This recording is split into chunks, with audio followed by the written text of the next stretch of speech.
Hey YouTube, how you guys doing tonight? Kevin here coming at you with another video. So to make things a little easier, we got one of these from a trade. So the story behind this is the gentleman who bought this is brand new by the way, he had one of those really shallow garages, set it up inside of his garage. He brought it up, and of course the bike was hitting the what do you call it there, the pole for the thing. I mean, it's a really short garage, so he put up there for barter. I bought it on it, traded a generator and a few bucks, and got this. Now they sell these over at Harbor Freight. It's made by Pittsburgh Tools. This is literally brand new. He's like, I opened it up, so I set it up and blah blah blah, and repackaged it all back up in there. So I'm going to go ahead and unpackage it and get it all set up. And we're going to be using this to do a lot of bike repairs. Now, the thing is with this, okay, is it's Harbor Freight. These things sell for 450 bucks. If you use a coupon, you can get an additional 20% off, which drops it down. I checked it out online. It was like 360 bucks. So that's a pretty good score. And I mean, you can see this guy's got the tire clamp. We're going to change that. I have actually a better clamp. And then there's the Footstop right there for the front tire. And I have actually in the packages right down under there, right there, I have a different style Footstop that I'll be using on this stand. But we're going to build it with that one for now and try it out. Might like that one better. I don't know. So we're going to try it out. It's all mechanical. So you get your foot to raise it and then one to drop it down. Real simple. 1,000-pound capacity. We're doing KE100s. So we're not going to come anywhere near that. See right here, maximum lift height, 29.5 inches. You know, you get a bike that's 26. Yeah, I see where you ran into problem. And minimum lift height 7 inches. That's the minimum. So that's that's the lowest it can lift. And then it gives you all the dimensions. So I can't wait to unbox it. I'm going to unbox it. I'm not going to do that on the thing, but I will set it up on the thing. There's a lot of that white what do you call it, styrofoam. So I'm trying to be environmentally friendly. So I'm just going to rip this off and I will show you guys in a minute. And here it is all set up, guys. We got the ramp right there that goes on the back. It's got 2 pins. Sits into right there and right there. Fits in here perfectly. We've got, it's all the way up right now so you guys can see how high I got. Plenty of clearance. I can work on, it's a little tight on the walkways, but I can live with that. So it's nice to be able to just get in here and do what I have to do, and we can get this bike together a little easier. I am going to change out the front shock. I do not like this. It only grabs the tire at the bottom, and as you can see, it just wants to twist. The other one I have, it comes over and then up. So we're going to end up using that chock on this table. And so it's a lot nicer of a chock. It grabs the whole bottom and then goes up. So it grabs it up to about here.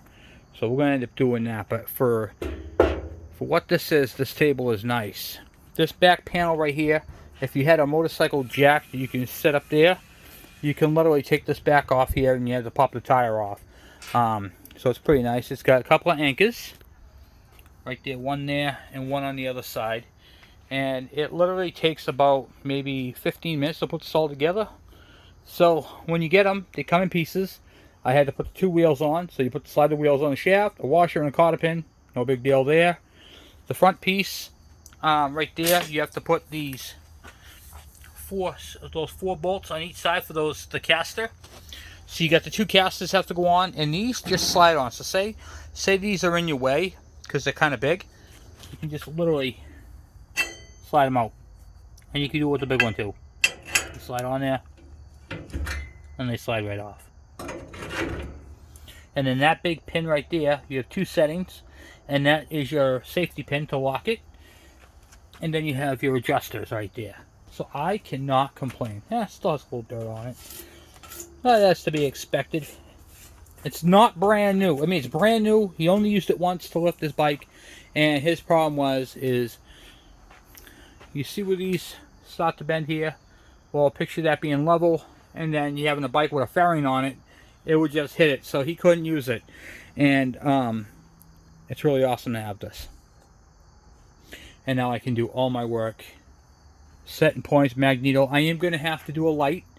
I'm probably going to do a side light on each side. Put it right on the bar so I can see what I'm doing, as opposed to the upper ones, which is nice, but it's a little dark. So now I know what I have to do. And I can get around the front here, which is nice. So if I have to get to something, I certainly can. So anyway, guys, I just figured I'd show you guys this. And if you guys haven't had a chance to subscribe to the channel, please do. We are a growing channel, and you guys have been absolutely awesome.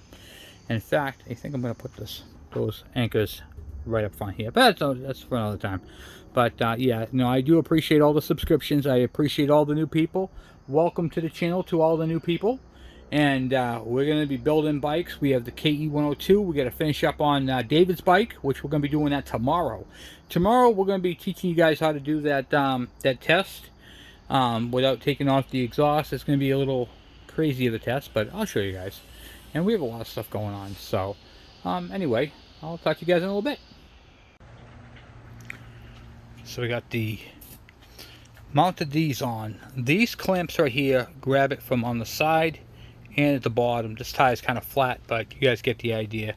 So I had to drill 4 holes in this and 6 holes for this one right here.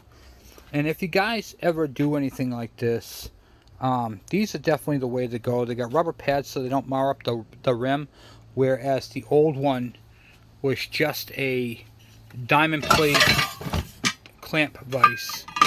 You know, you see how cheap and flimsy it is. It's not really good quality. But it can mar up the rims, and it's just not a good clamp system. You can see how it just pushes on the center but doesn't retract, where this one right here, if you turn it back, I got it up there pretty tight. Want to see how it will go, but you can see how it pulls it back, which is what I was looking for. And then you can just tighten it up and clamp it in, which is pretty nice. So that grabs it in better places.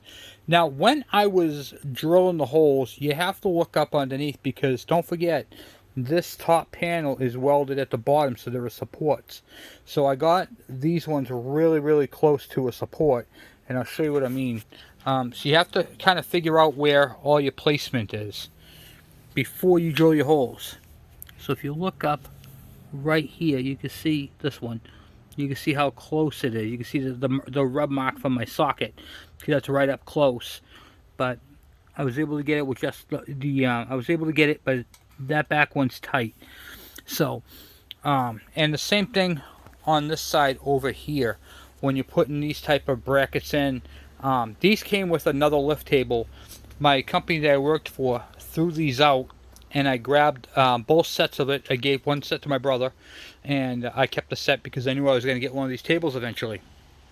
These are brand new, so I had to I showed you guys these. They were in the package at the shed, so I had to do that. So when I put these on there, like I said, you got to be careful where everything is and how everything sits, you know. So I could bring this right up to here, and I'll still have, there you go, so you can still grab it, you know. So this bottom plate right here is adjustable. I might move it in a little bit. I don't know. We'll see.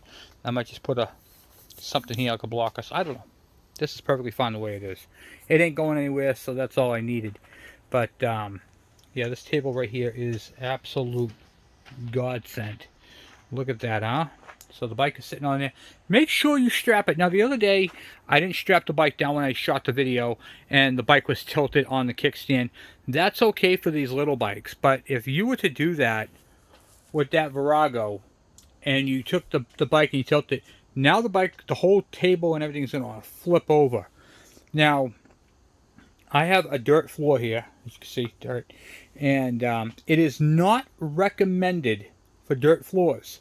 So I'm going to be using some heavy gauge diamond plate. I'm actually going to get a piece of steel when the scrapyard's open, that I can put a steel plate on the ground, and diamond plate, and put this on top of. So it's sitting pretty level. I'm pretty happy with the way it's sitting. But I just wanted to point that out. Make sure you level off everything, and there are levelers You can see right here how I got a big giant washer down there to level it all off. So make sure you utilize your levels because it's very important. And always, it comes with the pin, always use the pin. That big black pin right there goes all the way through. That is your safety pin. Okay, whenever you're doing these. So remember, the bike is always going to be tipsy no matter what you do. Okay, so keep that in mind when you're working on it. Strap your bikes down to the table so they become as solid as they can, and you should be all right. As a review for this table right here, I didn't pay for the price. You know, what I traded for it was basically about $150 less than this table goes for new, and that's with the discount. Hey YouTube, how you guys doing tonight? Kevin here coming at you with another video. So I am working on the KE102 engine. Oh, check it out. Like the new stand, guys? This right here is a Harbor Freight motorcycle lift, 1,000 pounds. We just picked that up, and it's got the that's the ramp right there. Holds on with a couple pins. The bike drives up onto it, and I actually did a video on it. I didn't post it. It wasn't assembling or nothing. It was just kind of talking about it, which I'm going to do right here real quick. So you get your two pedals, your lowering pedal, your raising pedal. This is your safety pin right here that goes in the holes down there, which I'm not using at the moment. And I put this apparatus on. This actually did not come with it. This wheel chock right here, I actually got for free from a, what do you call it there? My work was throwing these out because they work on lawnmowers and didn't need these. So I grabbed them. They were in the scrap pile. I scored them and I bolted them onto here. The one that came with this bike stand, or lift table I should say, was this crazy looking thing right here.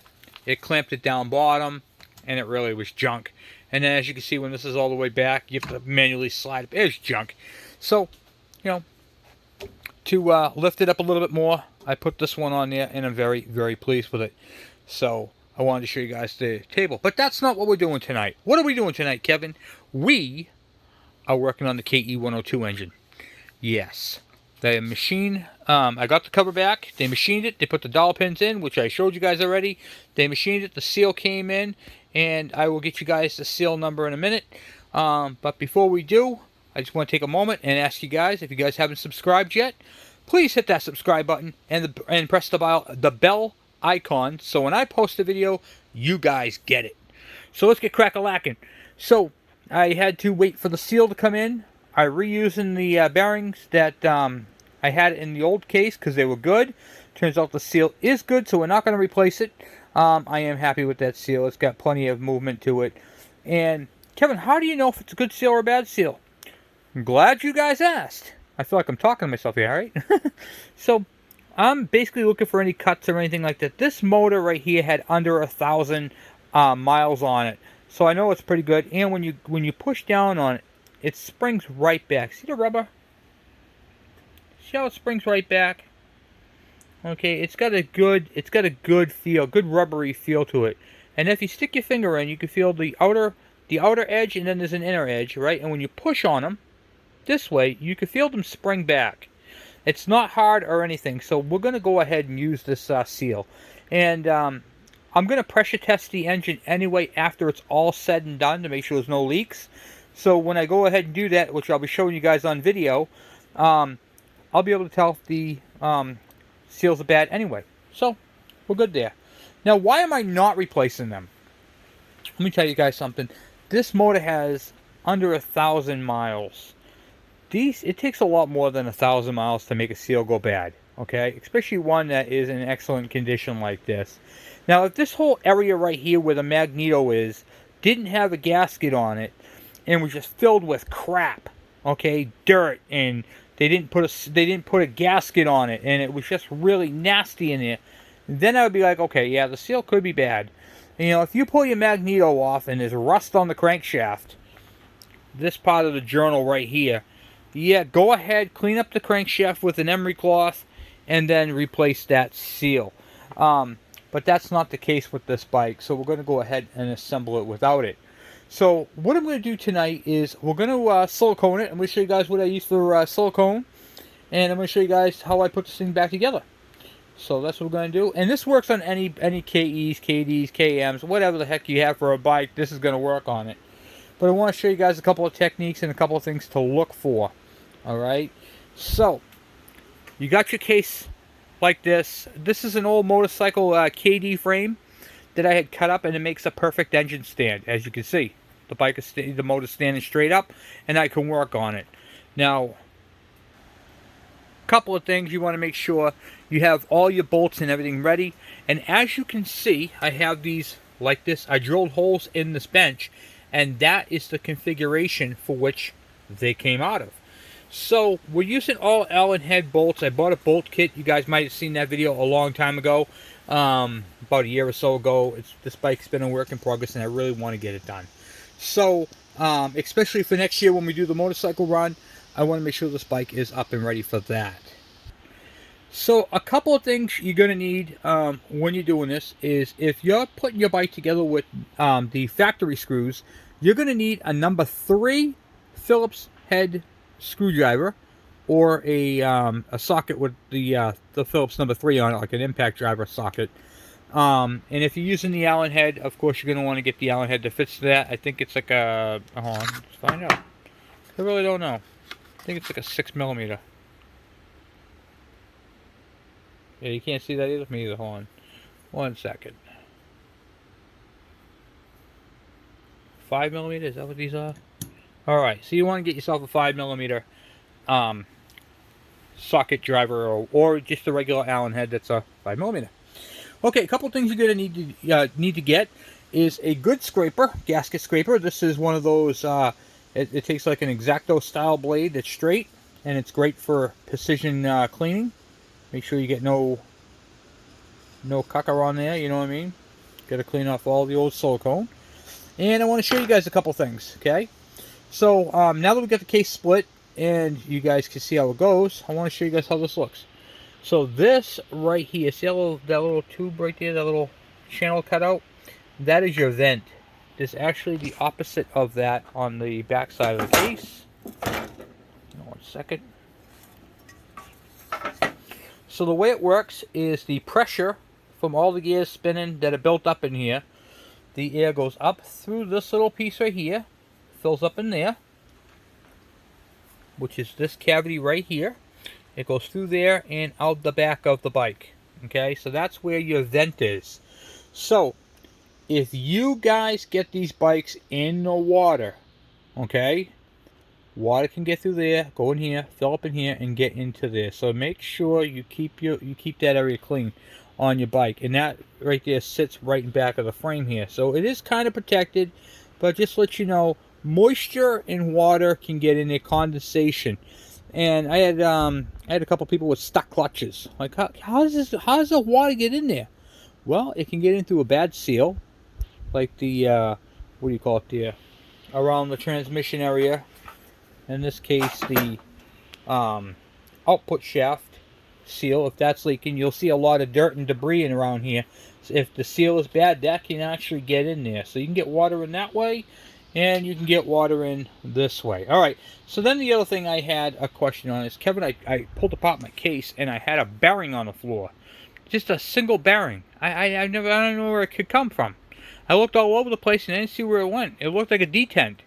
Nope. So that bearing sits right here, and I think I showed you guys that on another video, but I'll show it to you guys again. So this bearing right here, okay, is for depth. Alright, if you don't have that bearing, this whole shaft is going to sit into the case deeper and could cause some gear grinding. We don't want to grind gears. So, if you're looking at the case, see this brass piece right here? Earlier bikes didn't have that bearing. Okay, that bearing right there is added later on. Alright, so what they used to have is they used to have a screw right through the center. It's a flathead screw. And that would change the depth. So basically, what it would do is you would turn the screw in to adjust the alignment of the gears.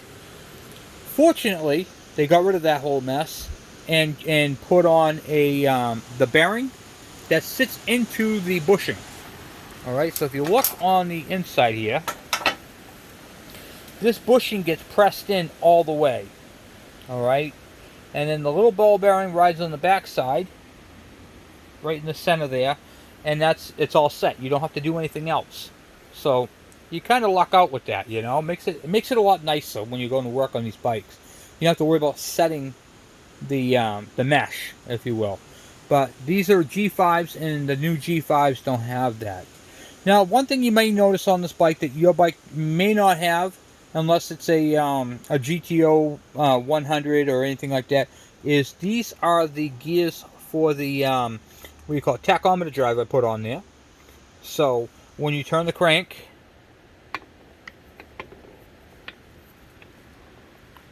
it's reading the RPMs of the crank and registers that up there. That's also your oil pump drive. Okay, there is a thrust washer down bottom, right there, and then that's how that whole setup is. But you guys are going to actually see that in work because up on the gauges, it's going to drive the tachometer. All right, enough about talking. Let's get to work. I'm going to get you guys in the stand, and we'll get crack-a-lacking. So after you guys get the gasket surface all cleaned up, okay, and you spent a lot of time cleaning it up, here's what you do. Go over it one more time, okay? I have cleaned gasket surfaces and looked at gasket surfaces several times and said to myself, wow, that looks pretty clean. And then you see that one little spot where you might have missed. Try not to get any of the remnants of the gasket material into the case.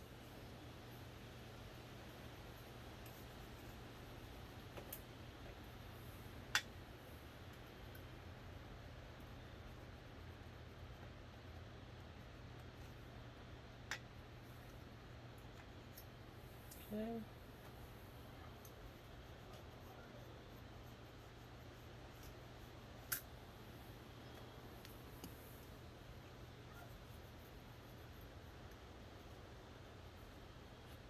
Okay, all right, looks good there.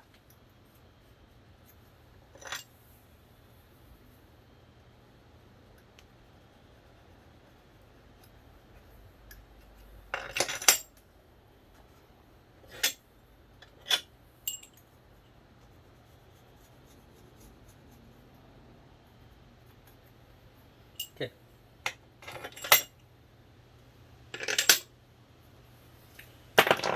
Okay, so I got the gasket surface 100% cleaned. Pretty happy with it. No issues. Okay, so let me get you guys turned here a little bit. Get you guys more focused. There we go.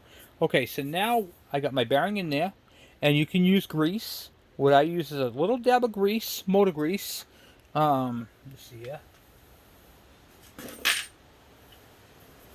Just regular automotive grease, just like that. Put a little dab in there, stick that bearing into it, which we did on that last video. Okay.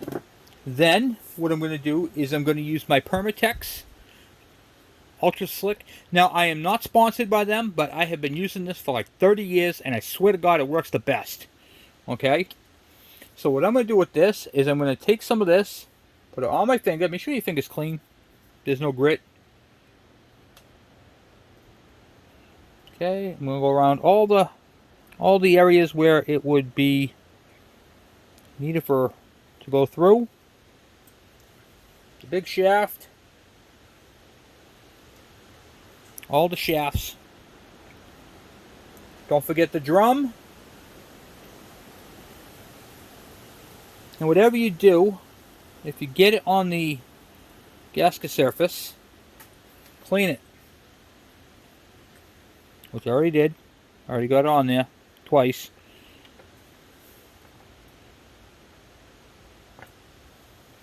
Don't be afraid of it. Get into the crank bearings. Okay. Now that that's all done, you can put it on here too, because this has to go through a seal area. So make sure you lube that as well. Any part that goes through, like this, the crank goes through a seal.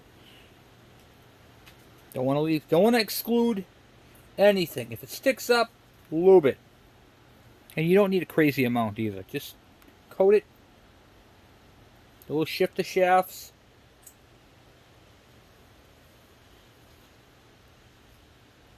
Okay.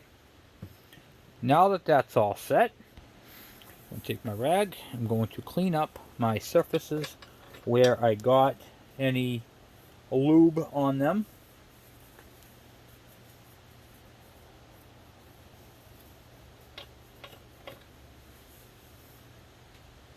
Double inspect it. I'm going to take my connecting rod and I'm going to push it straight out. Okay, so now it's straight up and down. So it's either all the way out or all the way in. But when I put the case on, I don't want to have to deal with it, okay? Alright, so now we're done with this part of it. We're going to move this out of the way and get this into a different location. Location. Alright.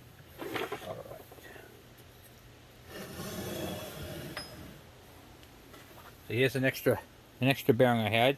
The bigger bearings. We're going to take the case, which has already been cleaned. Looks nice. There's no grit, nothing in it. I already cleaned up all the gasket surfaces.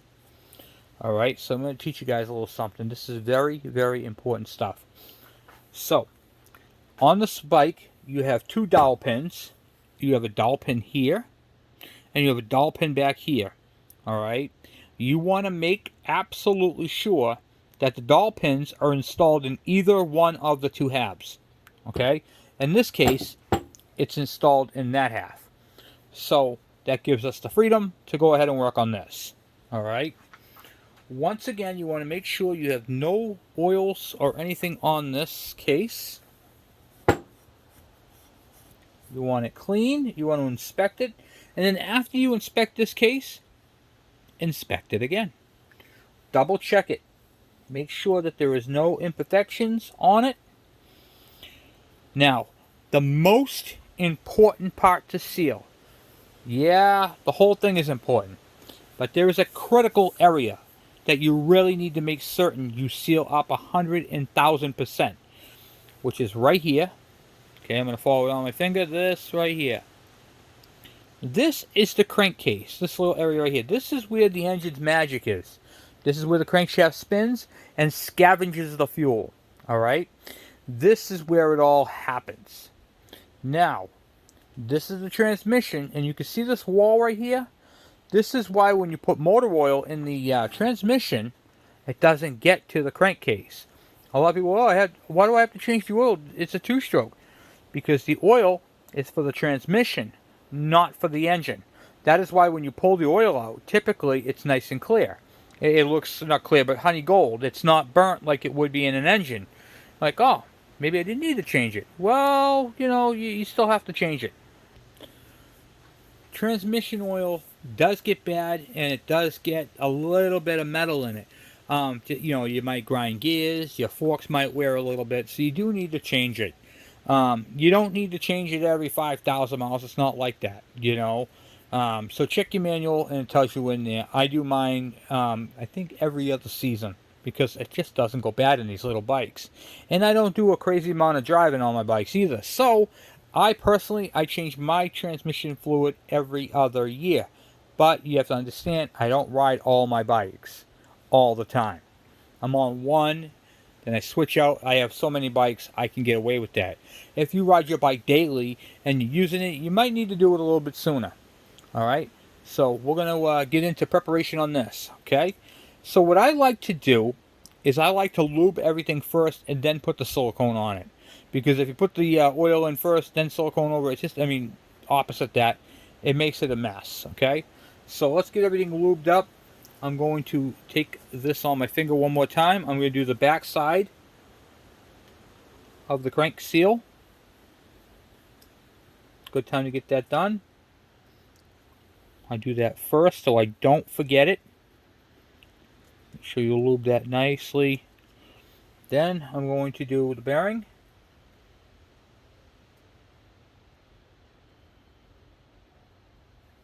And then that brass, come on, get in there.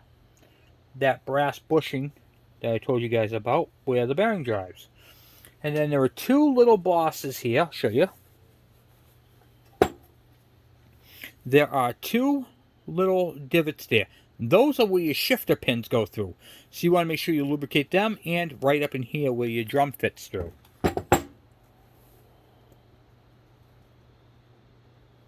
Do drum first. And then just a little drop will do you. Don't need to go crazy. And then there's one other part you have to lubricate, which is actually on the other side, is the seal for the shifter.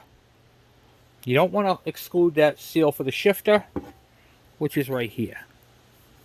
Okay? And you also want to get your seal for your output shaft.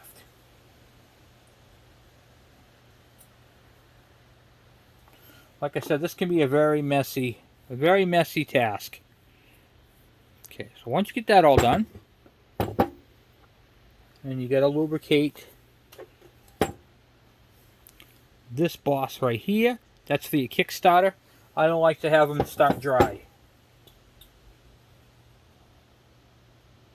Okay.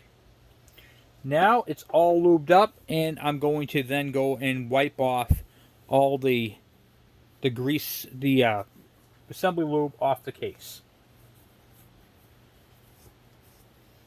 Making sure it's nice, pretty, and clean. Now I used a cloth rag to take up the most of it, but I like to use a paper towel only because they're super absorbent. It just gets any of the residue a little better. Okay, see? Right there, I wiped it off with a rag. See the difference? So you want to make sure get all the oils off there, especially in this area. And then I'm going to go ahead and go over what I already did on the other one. So make sure it's all nice and clean. Okay. Alright, so now the silicone that I use, which I hope is still good, because that would stink if it wasn't. I have to order some. I know it's all clogged up here and it's all hard, but I use the Honda Bond. Okay, that's what it's called Honda Bond HT. This stuff works extremely well, and I highly recommend it. It's been used on, well, professionals use it on their race bikes. Oh, look at that! I messed an area.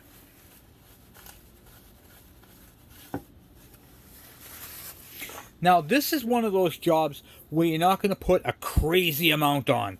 It's more of a little dab will do you, okay? So let's get a little cut mark in this. Let's see if we can get some of the silicone out of this thing.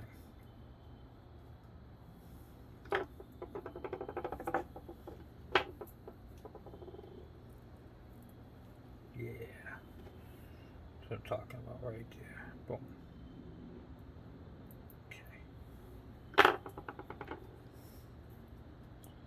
I think we'll have enough to do this case.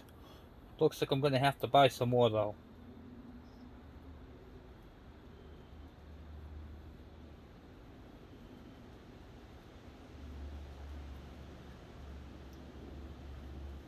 So what I'm going to do is I'm not going to make you watch me put this whole thing on there. So I'm going to pause you guys and I'll be right back.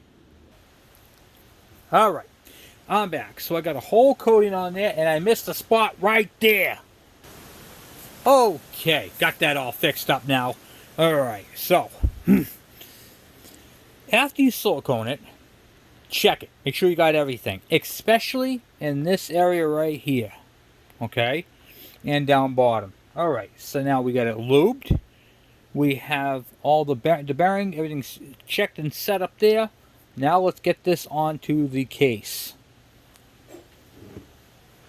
I'm actually going to move this out of my way for temporarily.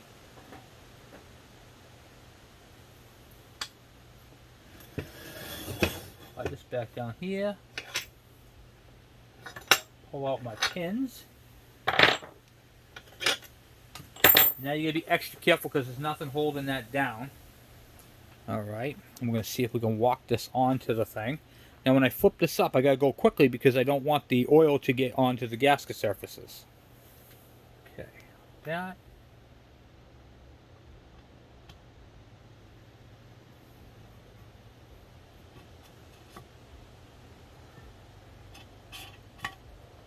And you're just kind of going to walk it down as smooth as you possibly can.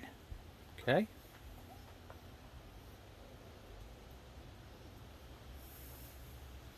I'm using a little tap mallet, nothing big, just a little guy. And I'm going to use that to kind of coax or work it around, because right now the crank bearing has to go into the case. That's where the problem's going to be.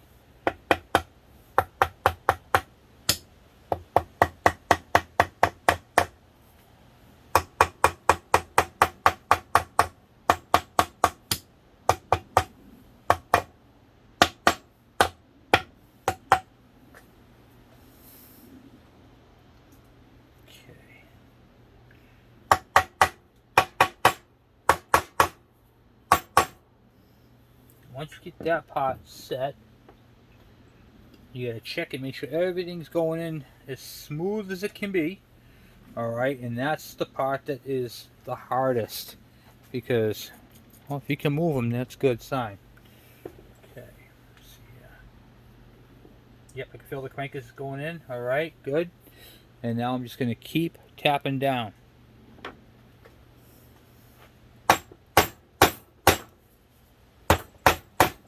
You don't want to use a hammer, because a hammer will mar this up and the hits will be too hard on the bearings.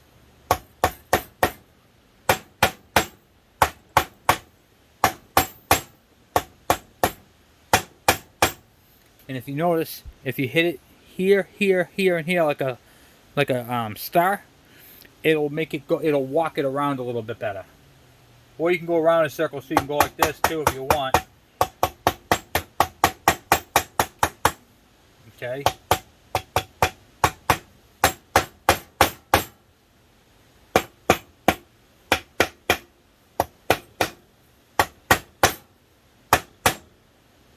It's just going to take some time. So I'm going to keep doing that until it sits onto the case. And if I have any problems, I'm going to show you guys how to fix them. Okay. So now what I did was I used this bolt here and this bolt right here. Well, you can see how it's loose, but I kind of use them to squish it together a little bit. Now listen, this is the intricate part. You don't just want to tighten them up till they squish together, because you can crack your case. So what you want to do is you want to go hand tight, quarter turn, quarter turn, quarter turn, quarter turn, kind of walk them back and forth until you can see your shifter drum come through, until everything starts to align. Then you can start all your screws in. Now, when you go to tighten this up, here is a very important tip. All the stress on this case is not from here back. It's from here forward, because you're trying to press that crank bearing into the case. So what you're going to do is you put all the inner bolts in, and then you snug them up until they're all just tight. Not tight, but like snug. Just a little bit. So they're all in there until they're just tight. Okay?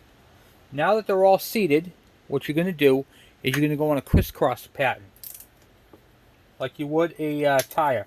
And what you're going to do is you're going to start to feel the case creak.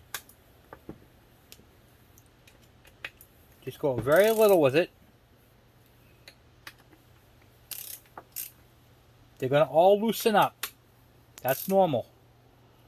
It's going to tighten up, then you're going to be like, oh, okay, that's kind of loose. Just want to go until they're snug. Just a little bit. Skipping one. That's fine. Skip them. Like, I'm going to skip that one. I'm going to go to the next one. You feel it start to creak. Okay. If you know you got it, and you'll feel it, you'll feel like a little thump, thump, thump. Okay, which you can't really see on the video. Like, see how loose that one loosened up? Because it's starting to pull it together. Then you can just do every other one. Just keep doing the same thing. Do not use an impact, okay? You could really hurt your case, your bearings, and everything else. That's for last. I'm going to tighten these down with an impact, but I'm not doing it right now. All I'm doing is walking these in until they're all snug. And notice how I didn't do the rest of the case. And it squished together. This is the part right here that's the main part. Getting that crank into that, that bearing set into there. Now that that's all in, what I'll do is I will take my little rubber mallet, here, and I'll give it a little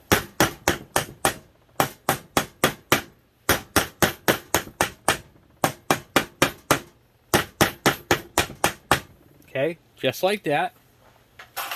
And then I'll do it again.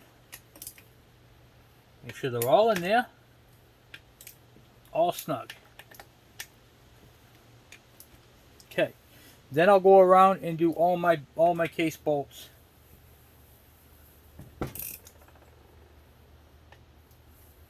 I'm just snugging them, I'm not tightening them. I want to make sure that there's no more creaking when I tighten up the case.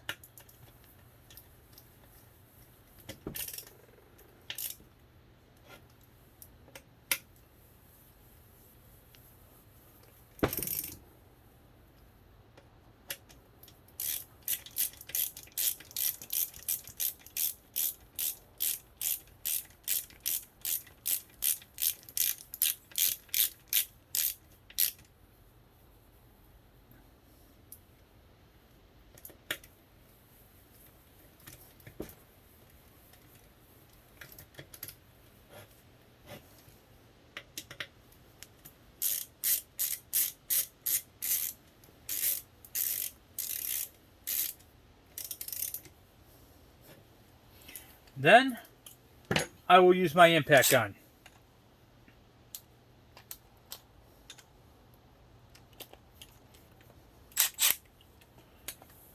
Crisscross pattern.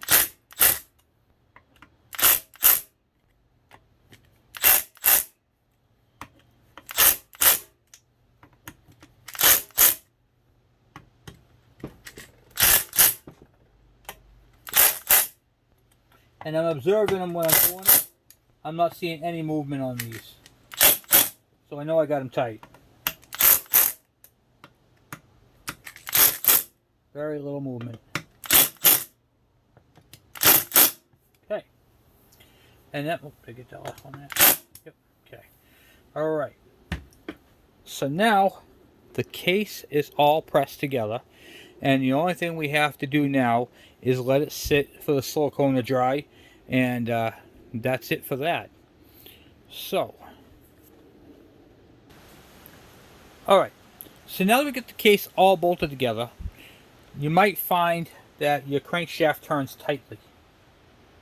Okay? It has a hard time turning. So you take a nut, you stick it on the end. This is not uncommon, this is very common. Okay, wind it in so the threads just stick through. You grab your mallet, give it a couple there, and then on this side on the nut here, you give it a couple of love taps there too. And then check and see if it'll turn, and it will. Okay, so we're going to have to give it a couple more because it's still a little tight. Okay, using my brass hammer.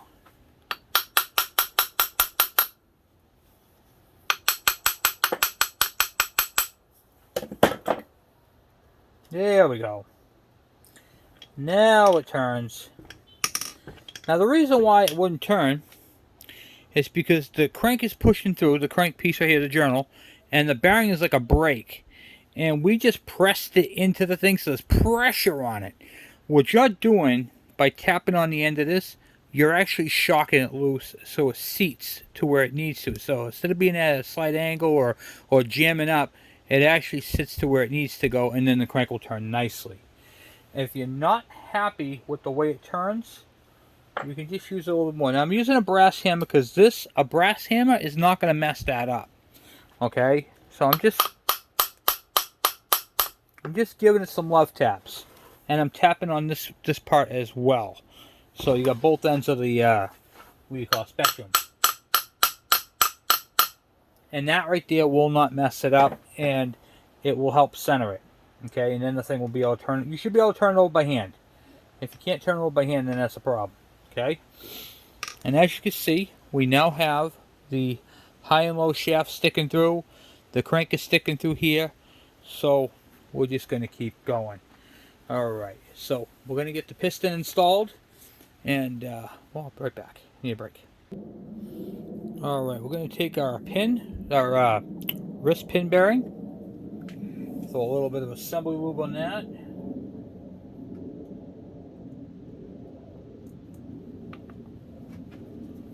Very nice. Slide that into the connecting rod.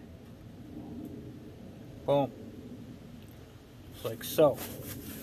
Now what I like to do is before I put the piston in, I like to put one of my clips in. So if you look on this side right here, you can see how it's got the circlip already in there. Alright, so we got the circlip on this side, and then you got your arrow right there.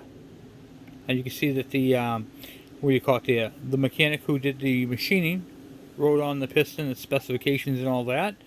And then now I can just push this through and put my circlip on the other side.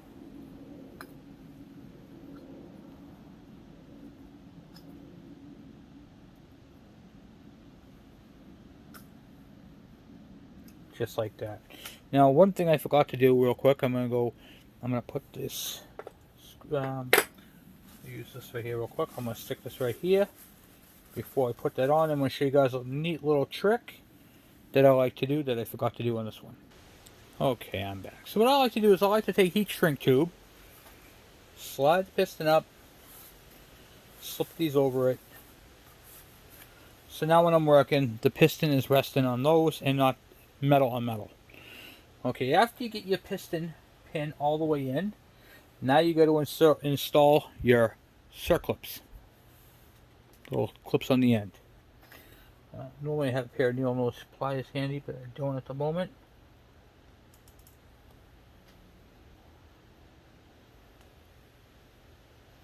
When these go in, you need to hear the little snap. It's going to make a little click sound. Hear that click? That click means that it's installed correctly. Okay? So then what I do, as an insurance policy, I push the wrist pin up against it and try to force it out on the other side. So hold it like this. Okay, I can't move it out. And I can see that it's all seated in there correctly. Same thing with the other side, and I try it one more time. And then I verify that the arrow is facing the exhaust port. Okay.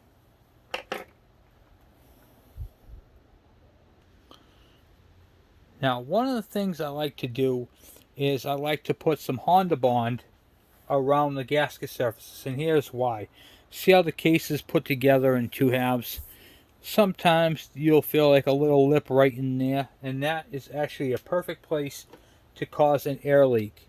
So on the bottom side of the gasket, I like to use the Honda Bond. I've had 2 machines so far out of plenty of them. I mean, it's far and few that they leak, but I don't want to take a chance. So, small insurance policy, I put a thin layer of Honda Bond on that as well. And once it's all on there and you get it all smoothened out, try not to get any on the piston, because you definitely don't want that on the piston. Okay? And then I install the gasket on top of that. Once you get your gasket in place and all glued down, make sure you align your rings with your pins so they can't go out. I just set it right on top of there. I did that without using these because I'm not moving it up and down. But when you're setting the silicone, you could bump the piston and stuff like that. I'm not bumping the piston. So now, I'm going to clean my finger one more time. And I'm going to lubricate this piston.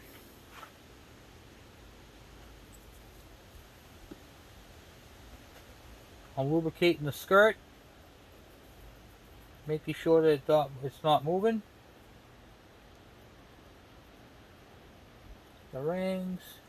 Going over the rings a little bit. And then I'll do the bottom part of the piston as well. It doesn't have to be completely drenched in oil. After when you get your cylinder, this is already lubed up, so we're good there. And then I'm going to slide this over the top. This is the tricky part, guys, because this part right here is where this taper right here allows you to collapse the rings.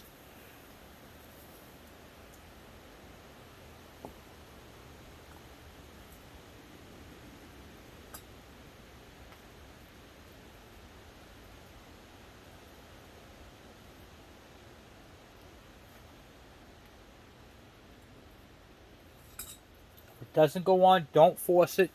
Find out why. And it's probably because one of your rings are not lined up with the pin.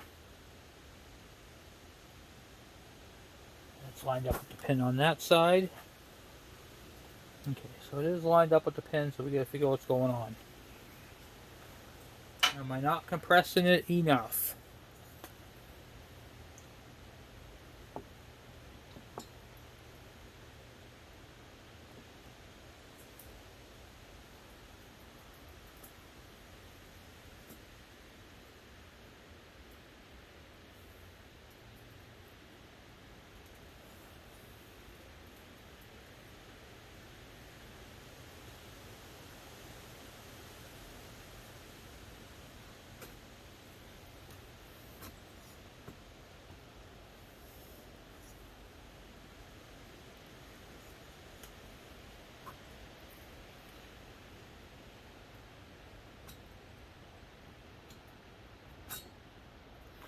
That did not look right.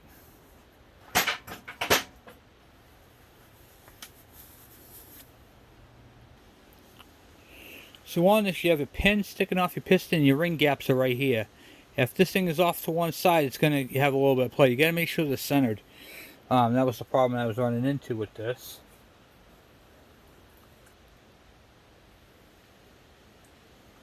And set that right on there like so.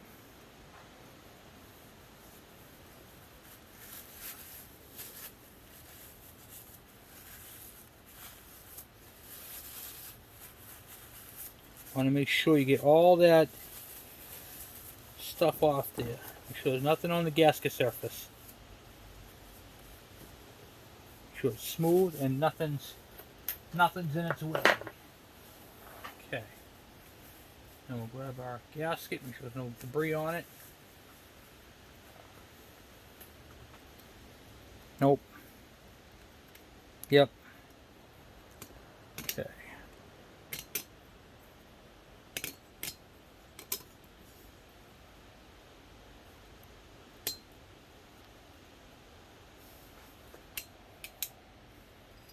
Even the gaskets give you a hard time sometimes.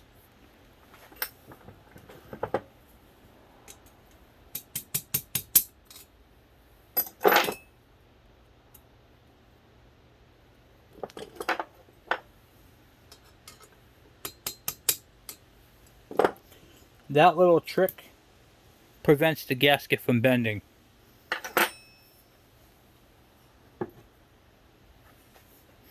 And this is the high compression cylinder head. Set that right on there like that.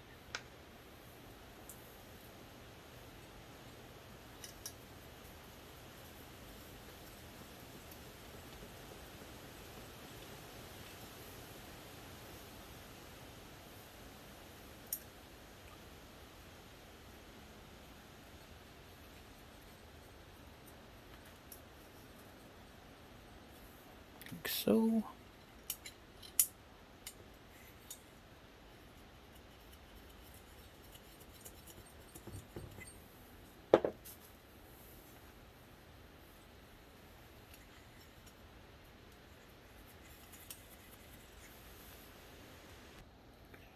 Now, torquing the head, the book says to torque these things at 16 foot-pounds. I have recently changed it to 20 foot-pounds is what I use. And the reason for that is 16 really is not enough for a head gasket. I have blown more head gaskets doing it that way than you know what, you know. So let's get you guys over here to see what I'm doing. I am torquing the cylinder head down right now. I'm holding it.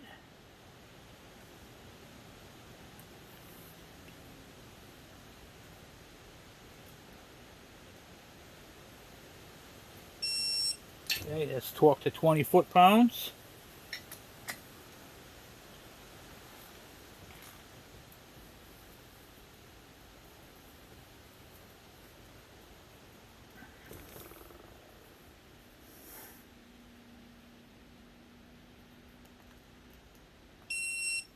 20 foot-pounds.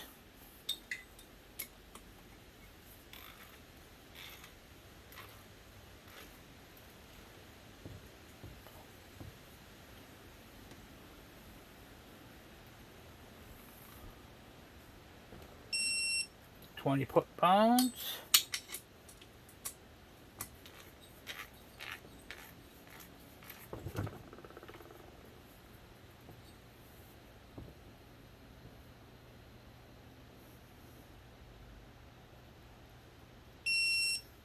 20 foot-pounds. Just going to double check this last one right here, the first one there. 20 foot-pound, okay. One more time.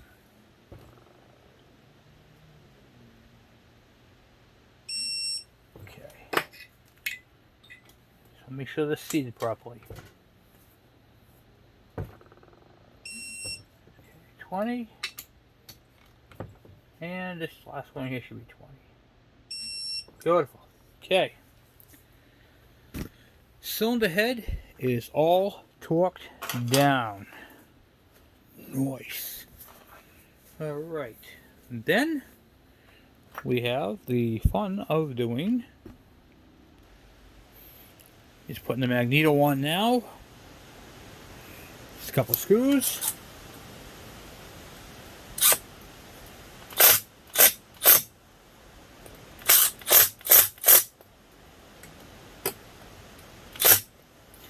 This is the CDI unit right here. And then this unit right over here is the 12 volt charge coil, because this bike is 12 volt system. Alright. And then we'll get this out of the way. We have this little tab right here. Now I'll show you guys what this is. This right here is the contact. So when you change gears, it goes click, click, click. And then in here, you guys look up, see that one single brass terminal? When this thing right here makes contact with that, your green light comes on your dash and tells you you're in neutral. So that is your neutral light. And there's a little tab down bottom here, so you can see that right there. So I'll kind of pan you out, see if that helps. There is a little tab right here. You can barely see it, but there is. And it fits inside that little dinky little hole there.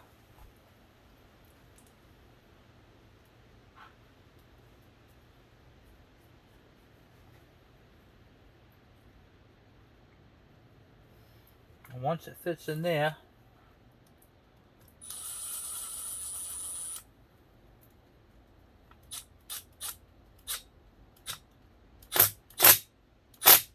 okay. Now when I shift gears, that right there will move, and when I hit neutral, the light will come on.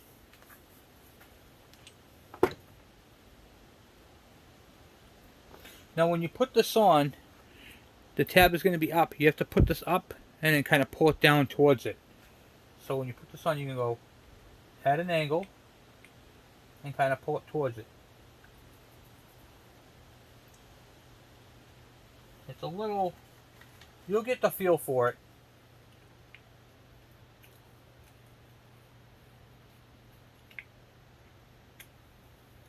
It's got a little bit of pressure to it. That's why it wants to go up, you know, automatically.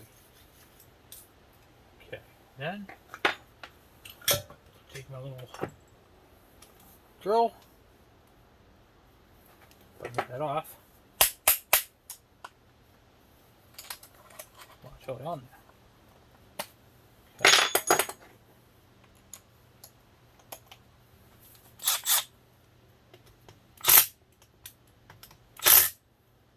That's it. Just a little bit of that. Then you can take your neutral light and plug it in. And this all fits up through here and comes off the back side. Just like so. Really nothing to it.